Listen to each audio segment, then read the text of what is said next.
Shamim and the rest of Ugandans and the world who are watching, the report was released by Sauti za Wananchi by Twaweza Group, a non-profit organization, which did reveal this quite shocking revelation. But to be honest, Shamim, if you ask me, and for all the journalists who have been, speaking and compiling a couple of reports, quite often you speak to the Wananchi and they'll tell you, what, yes, we know, we hear the economy is growing, but when you ask them how is it, they actually ask you how is it that they don't feel it in their pockets. And of course, those are the different explanations that come in from the economists, trying to explain what exactly that means. But then again, over and over again, and especially this report that highlights that for 5 to 10 years, we have not been actually been doing well, especially 68% of the Ugandans who are looking at East and Northern Uganda who are not doing well, and of course struggling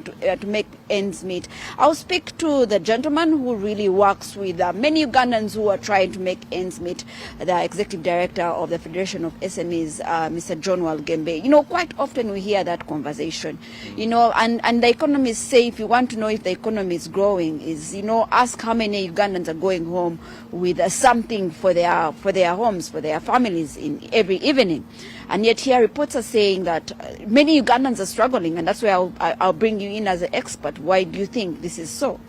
Okay, first of all, there is a difference between an economy growing and also an economy being able to pull very many people out of poverty. By the way, Uganda has done very well. If you look at the high poverty levels that we had of about 56% in the 90s, this has come down to 17%, to 21%, so it's quite low now. The only challenge is that it's concentrated in particular regions. So it's concentrated in the east, it's concentrated in the north, but also in certain parts of the...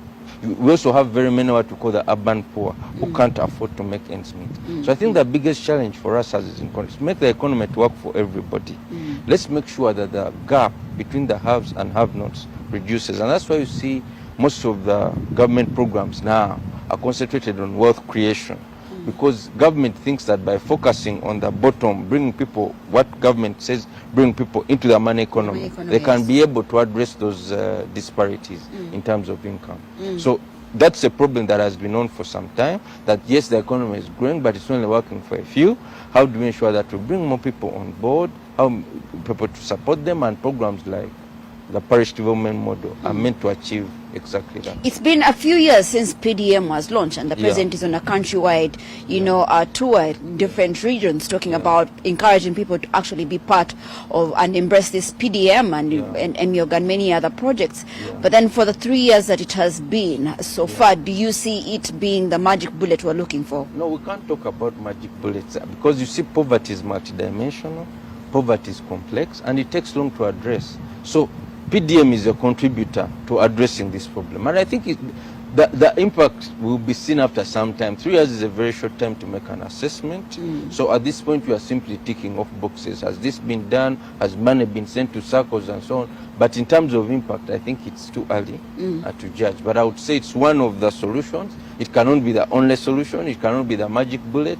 We have to look at a diversity of solutions. And some of us believe that empowering businesses is also a way that we can support people, small businesses. Because if people have thriving businesses, then you don't, as government, don't have to spend a lot of money giving them through PDM and so on. Just make sure that the policy environment is conducive.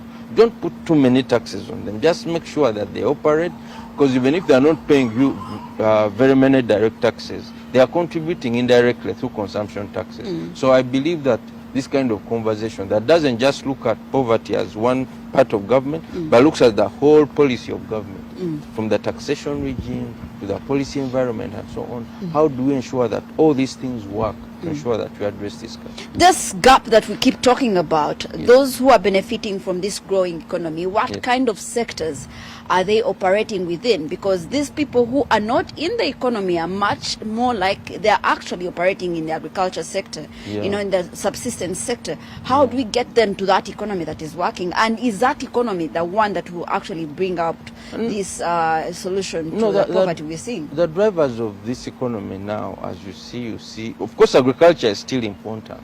And we can't say that because very many people are in the agricultural sector, therefore agriculture is a sector of poverty. No, I don't think that is the correct way we can term that. But it's just that most Ugandans are engaged in agriculture, and even those that are not engaged in primary agriculture, they're involved in the value chain that supports the agricultural sector. But we're talking about the financial services sector, we're talking about ICT, we're talking about real estate and construction. These are the sectors that are driving growth. And for you to operate in those sectors, you need a certain level of maybe education or skill. And that's why we talk about skilling as being very important. Because if we want to transition people out of poverty, they must be able to come to the marketplace with a skill that they can offer. And to say that we are going to shift everyone from agriculture, that can't really happen. Agriculture will continue to be important in this country, but we also need to change the way we go about agriculture. The use of a hand hoe, the issue of smallholder farming and so on, all those things we need to see, how do we improve, how do we add value, how do we package better, how do we export better, all those things will help solve the problem. In the meantime, as of course these programs transit towards giving us results, what can those that are operating, who are struggling to make ends meet, do to make sure that they can actually be able to survive? If they don't survive, they won't even be anywhere to, we won't have any sector to be growing to. No, my advice to most Ugandans is that not everyone can be an entrepreneur, and this is something we must say. But sometimes you have to engage in entrepreneurship of necessity. If you don't have something to eat, you must sell something. If you can't sell a skill, find something that you can sell to be able to earn money. If you just sit back and say, oh, let me wait until PDM reaches me, it may never reach you. PDM cannot solve everyone's problem. So I would encourage people to ask themselves, what can I take to the marketplace? If you have a skill that you can commoditize, you can commercialize or whatever, do it and take it to the marketplace and earn money. If you can't sell a product, if you can't sell a talent, whatever you can do, now we're talking about the creative economy. If you're talking about community tourism, your home, the way it's set up, can also be a source of income for you without you leaving. So let's try to be innovative as we think about ways of pulling ourselves out of poverty. Well, thank you so much, John Walgembe. He is the Executive Director of the Federation of SMEs. And of course, he highlights tourism, real estate, ICT, the creative sector, which are some of those that are driving the economy that we're talking about that is growing.